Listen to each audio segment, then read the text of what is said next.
Elle avait 10 ans. Elle a pleuré corps et âme que son père l'a violée, que son père l'a touchée, que c'était l'enfer. Elle est revenue couverte de bleu. À l'hôpital, on a fait des signalements. Chez les policiers, elle a piqué des crises. Même le commissaire en personne s'en est mêlé. Ma fille hurlait. Aucun avocat n'est venu la soutenir. Aucun éducateur n'est venu la soutenir. On m'a toujours sali, moi, parce que j'ai l'honneur d'aimer mon enfant et de dire ce que je pense. Je ne suis pas une affabulatrice. Je n'ai pas le syndrome d'aliénation parentale. Oui, j'aime mon enfant et oui, je me battrai jusqu'au bout. Parce que c'est une honte au XXIe siècle de voir qu'une enfant qui pleure sa mère, justement parce qu'elle se bat, parce que c'est la seule personne qui se bat pour elle, et ben je trouve ça honteux que des juges placent un enfant.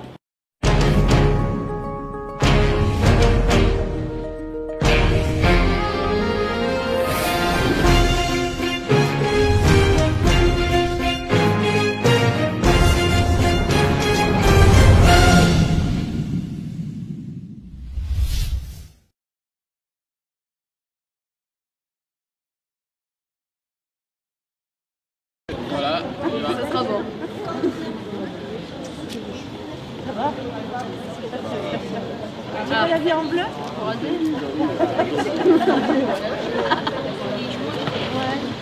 Marc, ils arrivent.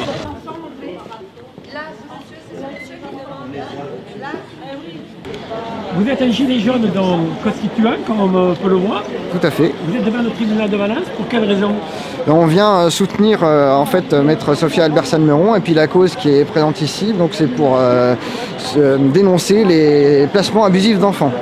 Ça fait partie tout ça en fait de l'ingénierie sociale de destruction des familles pour l'avènement du nouvel ordre mondial. Donc nous on lutte contre ça. Vous avez dit que vous aviez aussi d'autres représentants en région parisienne, c'est ça? Un peu partout en France en fait. Bon, il y a des villes qui n'en ont pas, mais notamment le gros des troupes, c'est dans le 91, dans le 93, Gilets jaunes constituants. D'ailleurs, je salue mes camarades s'ils ont l'occasion de visionner cette vidéo. Et puis nous, on dénonce un peu les vrais problèmes de la société actuelle, c'est-à-dire la création monétaire aux mains des banques privées, la dette illégitime et odieuse, dont personne n'a... C'est les dirigeants qui ont décidé pour nous de créer cette dette et maintenant on en est esclave. 1600 milliards d'intérêts payés depuis 1979 aux banques privées avec nos impôts. On ne rembourse même plus la dette, on rembourse les intérêts à l'infini. Ce qui veut dire que cette dette ne sera jamais remboursée. Absolument. Maintenant, elle s'élève à 2400 milliards. C'est quasiment, c'est le PIB de la France et ça n'a plus aucun sens. On est esclave des banques, on paye en fait les banques privées, c'est tout.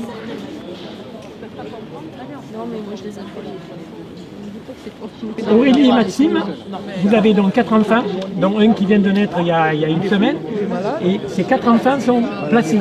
Vous m'expliquez un petit peu pourquoi? Donc en fait, les 3 premières sont placées abusivement depuis 1 an et demi maintenant, pour motif, parce que en clair, si on les écoute, moi j'ai été un enfant battu, et après, au mois de mars 2019, nous avons déposé plainte contre l'ASE et contre le lieu de vie, parce que notre fille a failli être violée, mais ça, primo, le juge ne veut pas l'entendre, ni qui que ce soit d'autre qui concerne l'ASE. Et en fait, on a déposé plainte exactement parce que le lieu de vie aurait dû surveiller les enfants, et l'ASE, ils ont voulu nous faire taire. Donc, on a déposé plainte contre eux. Et à l'heure actuelle, ça se retourne contre nous, primo. Et ensuite, notre dernière, qui est née vendredi, s'est fait placer à peine 2 heures de vie, pour justement ces motifs-là, que en fait, tout simplement, les actes sexuels se retournent contre nous. Clairement, on nous accuse de pédophilie, carrément. Mais ça, l'ASE ne veulent pas l'entendre. Ils nous ont dit quoi, non, ils nous accusaient pas de pédophilie. C'est une honte. C'est une honte de placer un bébé à peine 2 heures de vie. Mais l'endroit où vous vivez à l'heure actuelle, dans votre maison, permettrait de les accueillir? Il est pas mal accueilli, les enfants ont tout. Le problème, c'est que ça fait 3 ans consécutifs que l'ASE, tous services sociaux confondus et le tribunal ne veulent pas intervenir au sein du domicile. Parce que pour eux, on n'en est pas encore à ce moment-là, que pour le moment, ils sont entre guillemets, plus en sécurité dans leur famille d'accueil, malgré de nombreuses preuves devant le commissariat de Valence, de coups, de blessures, avec photos, avec preuves qu'on a plutôt tout apporté devant le tribunal. Et qu'aujourd'hui, on nous reproche que justement, que le temps qu'avec mon mari, on ne fera pas confiance aux services sociaux, on ne rendra pas nos enfants. Est-ce que vous avez un emploi tous les deux? Tous les deux un emploi, mon mari en CDD et moi en CDI. Et comment vous supportez comment on peut supporter qu'on a 4 enfants et qu'on ne les a pas avec soi? On n'a pas le choix malheureusement de le supporter parce que personne aujourd'hui, à part se battre aujourd'hui, on ne peut rien faire malheureusement. On a les bras liés par le tribunal parce que personne ne nous entend, ni nos parents, mais ni nos familles, nos grands-parents, tantes, oncles et toute personne qui aurait pu être en contact depuis leur naissance avec les enfants. Quel est l'âge de vos enfants? L'aîné a 6 ans, bientôt 7 ans au mois de mars. Notre deuxième a 5 ans, bientôt 6 ans au mois d'août. Notre troisième, elle vient de fêter ses 3 ans au mois de décembre. Et notre petite dernière, Marie, elle vient de naître il y a à peine 5 jours. Et les 3 premiers enfants que vous avez, est-ce qu'ils vous ont été retirés en même temps? En même temps, sans pitié, ni même savoir si l'enfant était réellement en danger. Et il y a combien de temps? Il y a 1 an et demi maintenant. Et vous avez des droits de visite? Droit de visite qui a été suspendu là depuis hier. Sinon, on les voyait toutes les semaines, nos 3 enfants. Seul le problème, normalement, le juge avait stipulé comme quoi que les enfants ils devaient avoir un droit de visite en fratrie qui n'a jamais été mis en place encore à ce jour.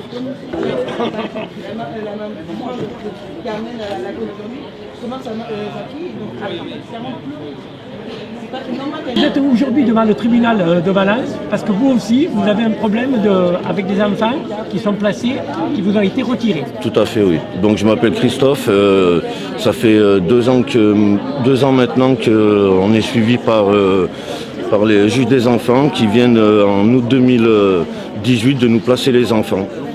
Et après 1 an de SAPMF, donc on nous a demandé de les placer en décembre 2018. L'année vient de s'écouler. On a commencé par avoir des visites médiatisées qui sont très rapidement passées en pouvoir les avoir en libre tous les week-ends à la maison. L'année, ça s'est pas très mal passé avec le service en question. La sauvegarde 26, c'est ceux qui s'occupent des enfants. Les petites sont dans un foyer, une villa pas très loin d'ici. Là, nous pensions qu'on allait récupérer les enfants assez rapidement. Et il s'avère que le rapport qui a été fait en fin d'année de 2019, là, il s'avère qu'il est faux et il est construit afin de les garder encore, quoi. Et là, on se retrouve qu'ils nous coupent les droits des enfants à nouveau et que voilà, quoi. Là, ils nous font passer, ils veulent nous faire passer pour des fous. On doit faire passer une expertise psychiatrique là. Donc voilà, on ne sait plus trop comment faire, quoi. Alors, quel est le motif? En réalité, vous aviez la garde exclusive de vos enfants. Tout à fait, oui. Et quel a été le motif pour vous les retirer, ces enfants? Eh bien, le motif à la base, ça a été qu'ils étaient hyperactifs, qu'elles étaient en retard scolaire et qu'elles n'avaient pas de suivi psychologique.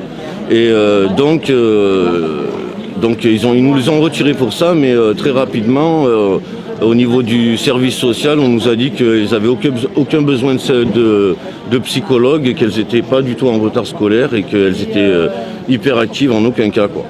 Donc par rapport à ça, nous on a cru rapidement qu'on allait nous les rendre justement cette année. Et là ils nous accusent d'autre chose maintenant, que le papa il s'est pas adapté au placement, que j'ai pas accepté le placement et que je pointe leur défaillance par rapport à l'hygiène, par rapport à tout ce qui se passe dans cette maison, quoi. Voilà, tout simplement. Et tes droits, on te les a enlevés. Dis-leur que oui, il avait passé. Vous êtes la grand-mère? Oui, moi je suis la grand-mère d'Alicia et Manon, qui sont au foyer de la Villa Arc-en-Ciel. Et que donc elles n'ont rien à faire là-dedans. On me les avait données une fois par mois, j'avais droit à une fois par mois.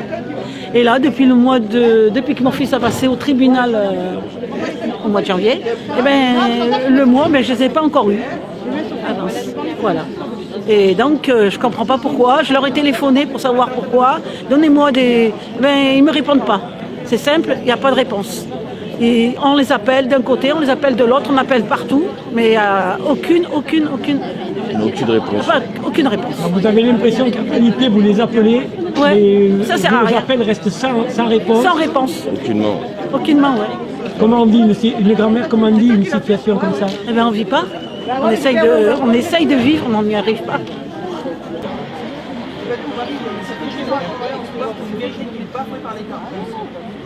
Je suis une maman d'une petite placée abusivement par la justice de Valence. Je me bats depuis 2007 contre un système qui, je pense, est corrompu. Ma fille a dénoncé de graves choses de la part de son père et depuis 2007, je me bats. On m'a d'abord mise une mesure éducative. Les éducateurs ont vite parlé du syndrome d'aliénation parentale, chose qui est simplement dite par les éducateurs, je n'ai jamais eu aucune expertise. Et en 2009, comme il y avait beaucoup de signalements de la part des médecins qui affirmaient ce que malheureusement Noémie avait vécu, eh bien on me l'a enlevé. On me l'a enlevé et on m'a mis des droits sous surveillance et des droits normaux pour le père. Elle avait 4 ans. Elle avait 4 ans et elle disait que son père lui prenait la main et la mettait sur son zizi qui sortait du blanc. À 4 ans, messieurs, dames. Voilà. Noémie a été chez son père au bout de 2 ans de placement. J'ai été déchue de mon autorité parentale. Noémie, pendant 4 ans, a vécu chez son père, sans rien, sans aucune mesure qui pouvait dire la vérité. Ce que mon enfant vivait, personne n'a dit ce que ma fille vivait. On disait c'est madame qui fait ci, c'est madame qui fait ça. Et voilà. Et Noémie a grandi. En 2015, Noémie n'en pouvait plus. Elle a commencé à fuguer, à se mettre en danger, dans la rue, à sonner chez des gens. Elle avait 10 ans. Elle a pleuré corps et âme que son père l'a violée, que son père l'a touchée, que c'était l'enfer. Elle est revenue couverte de bleu. À l'hôpital, on a fait des signalements. Chez les policiers, elle a piqué des crises. Même le commissaire en personne s'en est mêlé. Ma fille hurlait. Aucun avocat n'est venu la soutenir. Aucun éducateur n'est venu la soutenir. On m'a toujours sali, moi, parce que j'ai l'honneur d'aimer mon enfant et de dire ce que je pense. Je ne suis pas une affabulatrice. Je n'ai pas le syndrome d'aliénation parentale.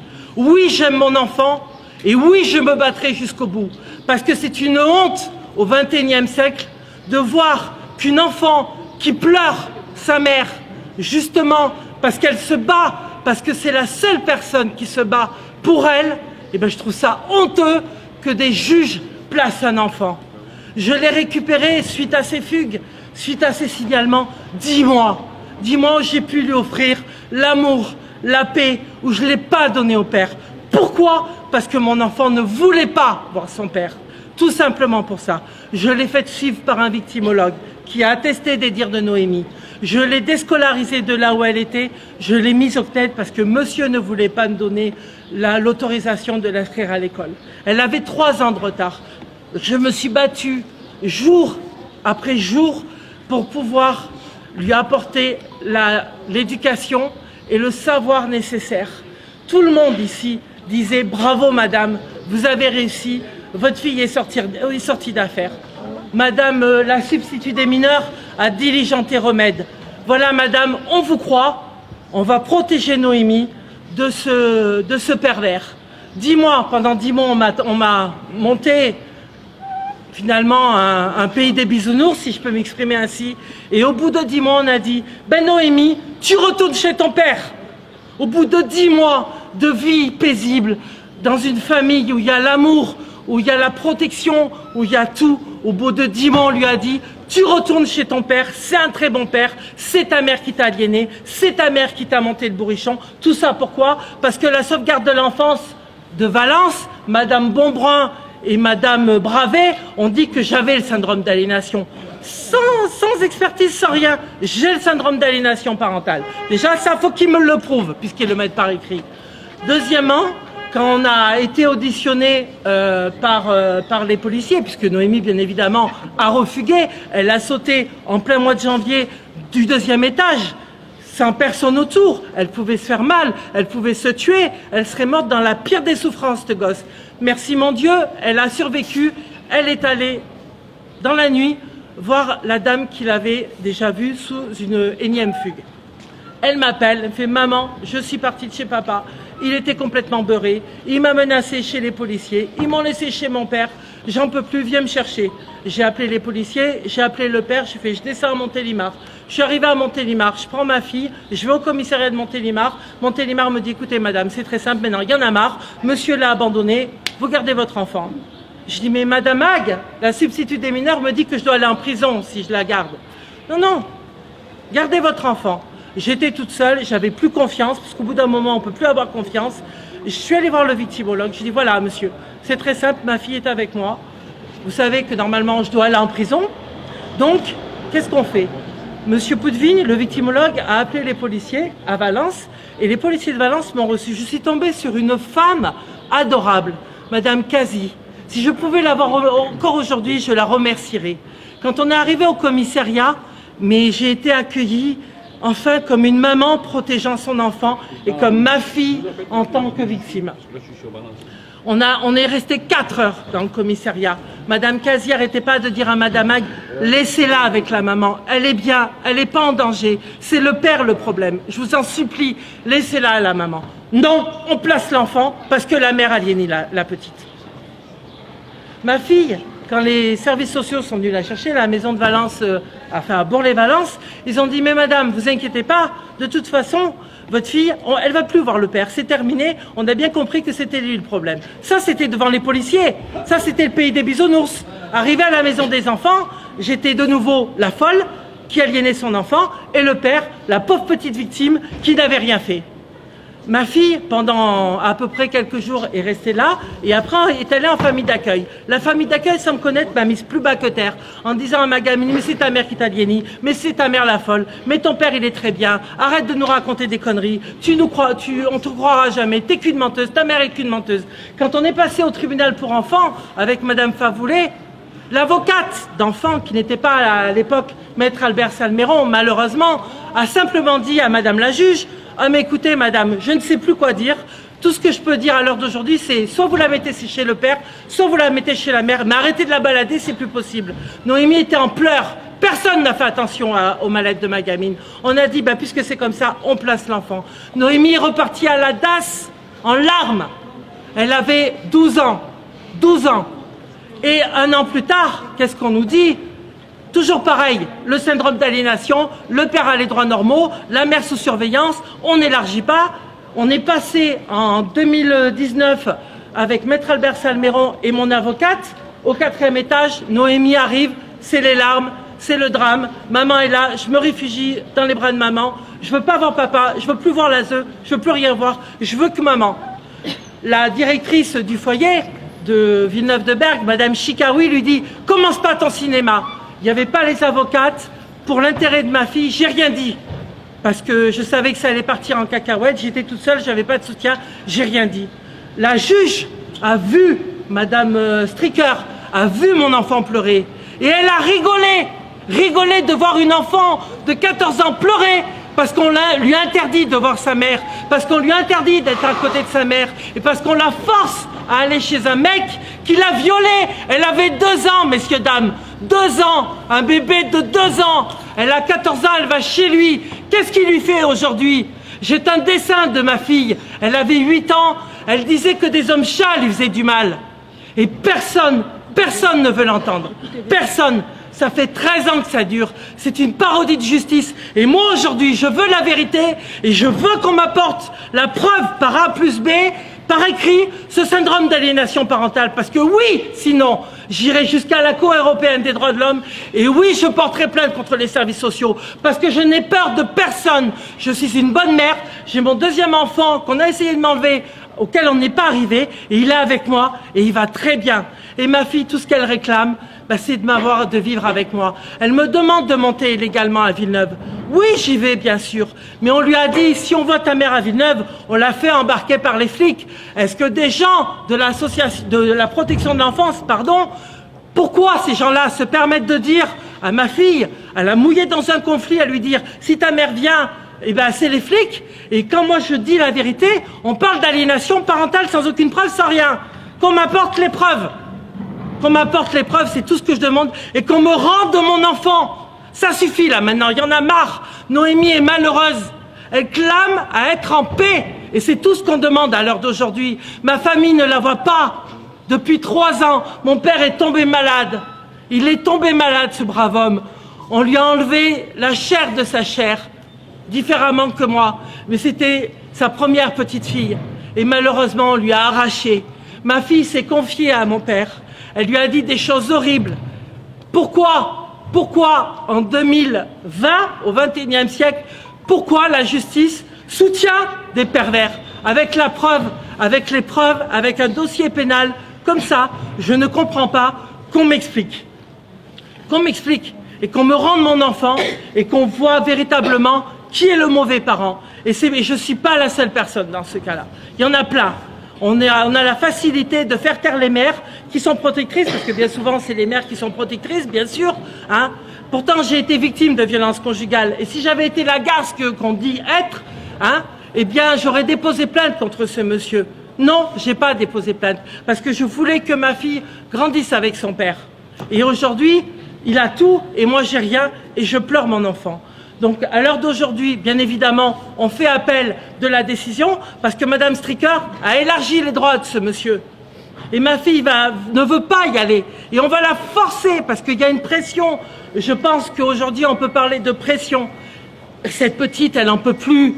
Et elle va finir par quoi? Par se suicider? Par fuguer? Par se mettre en danger? Elle nous l'a dit le jour de l'audience, qu'elle fuguerait. Que s'il fallait, elle ferait du stop. Personne ne l'a écouté. La juge n'a pas pris en compte les courriers des avocates. Comment ça se fait? Qui est ce monsieur? Qui est ce monsieur? Il dit qu'il paie les gens. Moi, je finis par me poser la question. Je suis ni une complotiste, ni une folle. Je suis simplement une mère qui réclame la justice pour son enfant. Voilà, c'est tout ce que je réclame à l'heure d'aujourd'hui. Et que le vrai coupable paie ce qu'il a fait. Parce que oui, je suis contre les pédophiles et contre tous les réseaux pédocriminels et tout ce qui gravite autour. Encore une fois, je suis une personne saine d'esprit.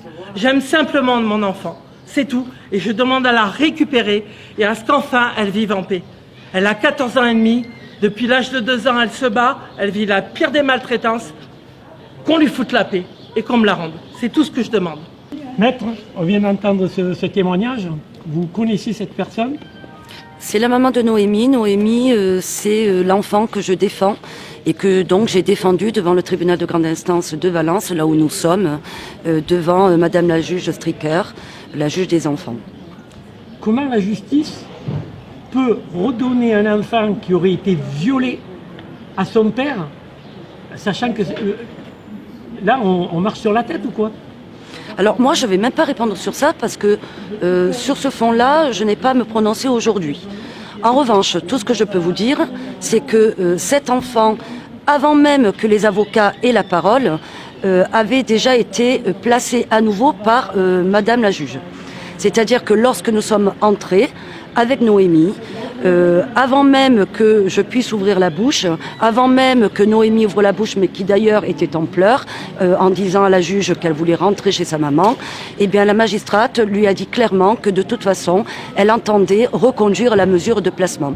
Donc ça veut dire qu'il n'y a même plus des droits de la défense aujourd'hui, parce que on considère qu'il y a des éléments, et je vais en parler d'ailleurs de ces éléments, qui permettent le renouvellement de cette mesure, avant même d'avoir entendu les avocats de cet enfant. Donc ça, c'est déjà un premier point à éclaircir par rapport à notre justice bananière. Deuxièmement, sur le fond du dossier. Dans le fond du dossier, moi, je n'ai vu aucune maltraitance. Il y a effectivement, on aborde en tout cas dans les documents, notamment de l'ASE, qu'il y aurait un conflit de loyauté pour Noémie entre son père et sa mère. Quand bien même, j'ai envie de vous dire, est-ce que ça doit être un motif suffisant pour placer un enfant en foyer ou en famille d'accueil? Absolument pas. Donc on voit bien aujourd'hui qu'il y a beaucoup d'enfants qui sont placés de manière abusive. Souvent le prétexte est le même, aliénation parentale, conflit de loyauté, alors que normalement ça relève d'un conflit que l'on mène devant un juge aux affaires familiales et non pas un juge des enfants. Et ça, c'est incroyable. Mais si je vous disais aujourd'hui qu'il y a 8 milliards d'euros qui sont affectés chaque année pour le placement de ces enfants auprès des services sociaux, peut-être que finalement, en vous disant ça, je vous ai donné la réponse à toutes vos questions. C'est encore une question économique. Nos enfants font encore l'objet d'un commerce. Donc finalement, en France, on prend nos enfants, on prend notre argent, on prend nos libertés, on nous prend tout. Voilà. Donc, et personne ne dit rien, si ce n'est ce beau mouvement des Gilets jaunes qui a vu le jour en novembre 2018 et qui aujourd'hui perdure d'une autre manière peut-être, mais perdure certainement. À l'heure d'aujourd'hui, on va considérer que dans certains cas, les enfants sont une monnaie d'échange.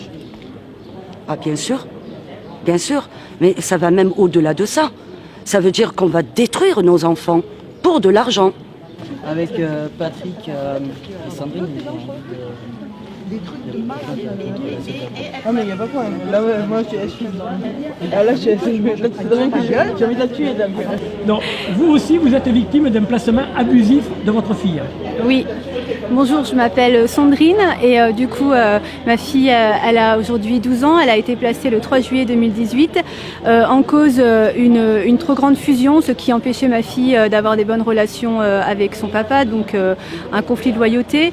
Et ma fille avait eu une phobie scolaire parce que son papa avait été venu plusieurs fois à l'école et avait fait peur à ses camarades, donc elle avait plus de copines et de copains, donc j'avais essayé de rentrer en contact avec l'institution et l'école et c'était pas possible. Et à un moment donné, voilà, j'ai essayé de trouver des solutions et ma fille a été placée le 3 juillet, 2 gendarmes et 3 éducateurs sont venus la prendre subitement. Et sur l'ordonnance, voilà, on me reprochait la fusion et que ma fille, c'était à cause de moi si elle avait de mauvais rapports avec son papa et qu'elle n'était pas tournée vers l'extérieur, alors qu'il y a une association de mon village qui s'est montée pour le bonheur de Marine, parce que au contraire Marine était très tournée vers l'extérieur et tout le monde a été surpris qu'on me l'apprenne déjà et de ces accusations. Ensuite ma fille elle est placée à 7 km de chez moi au Chambon dans un foyer Mazel et après on a eu donc j'avais droit à 1 heure tous les 15 jours de visite médiatisée et droit à l'appeler 1 fois par semaine, et au mois de décembre, la veille de la visite, j'ai reçu une ordonnance avec une suspension de visite parce que je manipulerais ma fille contre ce système et je ne suis pas d'accord avec le placement de ma fille, je me suis trop médiatisée. Et cette suspension a duré pendant 13 mois. La dernière ordonnance du juge date du 4 novembre. Je n'ai pas vu ma fille depuis 11 mois quand l'ordonnance, j'obtiens l'ordonnance. Et l'ASE demande à la juge 1 heure de visite médiatisée chaque vacances scolaires parce que ma fille prendrait ses décisions en fonction de moi. Est-ce que vous avez l'impression que votre fille, on l'écoute? Non, mais en tout cas, j'ai l'impression que ma fille, elle est pas écoutée, et en plus, j'ai l'impression qu'on traduit des paroles que je suis pas sûre que ce soit réellement les siennes. Voilà, j'ai eu ma fille le 13 décembre au téléphone qui pleure, le 13 décembre 2018 qui pleure pour rentrer. Après, j'ai cette suspension et dans l'ordonnance de placement, ma fille ne veut plus me revoir. J'ai 4 conversations téléphoniques accordées après le 24 juillet. Ma fille, elle a toujours envie de me voir, elle veut rentrer et la juge dira encore le contraire et l'ASE dira encore le contraire, que ma fille est bien au foyer, que son placement est nécessaire et voilà, et qu'elle est très bien, qu'elle vit très bien son placement. Je crois que ma fille n'est pas écoutée et c'est pour ça qu'aujourd'hui je veux prendre un avocat pour ma fille, qu'elle soit mieux entendue. Voilà. La justice sera acquise. Madame Mag, Madame Stricker, c'est la maman de Noémie qui vous parle.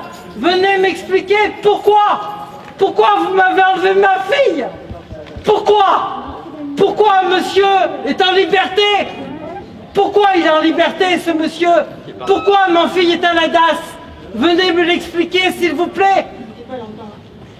S'il vous plaît, Madame Mag, Madame Stricker, venez m'expliquer. Pourquoi Noémie n'a pas le droit de vivre? Pourquoi? À l'heure d'aujourd'hui, beaucoup d'enfants, ce ne sont plus des enfants, mais ce sont une monnaie d'échange. Une monnaie d'échange pour qui?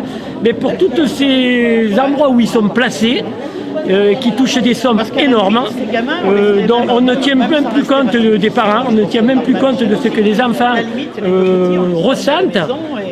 je me répète à nouveau, et comme l'a dit Maître Sophia Albert-Salmeron, les enfants, à l'heure d'aujourd'hui, c'est du business. Moi, j'appelle tout le monde à venir se rassembler quand il y aura les audiences pour ma fille, pour déjà soutenir la petite, parce que voilà, elle est vraiment à bout. Il faut quand même savoir, ce que j'ai oublié de dire tout à l'heure, c'est qu'on lui a enlevé sa famille d'accueil, parce que la famille d'accueil ne l'a pas présentée au papa. Parce que Noémie a parlé, bien évidemment. Donc l'ASE a enlevé la famille d'accueil. Donc maintenant, elle est qu'en foyer chez le père ou chez la tante, et c'est pas mieux. Donc voilà. Et je pense que pendant toutes les audiences, rapprochez-vous de l'avocate de ma fille pour pouvoir connaître les dates et se rassembler dans le tribunal ou devant, ce qui sera possible de faire légalement, dans le calme. Hein, voilà, j'appelle surtout pas à la violence, pour soutenir cette gosse. Parce que plus on sera nombreux, plus elle se sentira soutenue, parce que là, elle est vraiment au plus bas. Et pensez aussi à lui écrire. Voilà, si vous pouvez mettre des commentaires sur Facebook. Voilà, moi, je peux les imprimer et lui envoyer, et ça permettra de la soutenir. Merci à tous. Mais pour pouvoir écrire à votre fille, et sur Facebook, comment la contacter? Sinon, vous la contactez au foyer, Le Phare, à Villeneuve-de-Berg, 60 rue de l'Esparé. Voilà.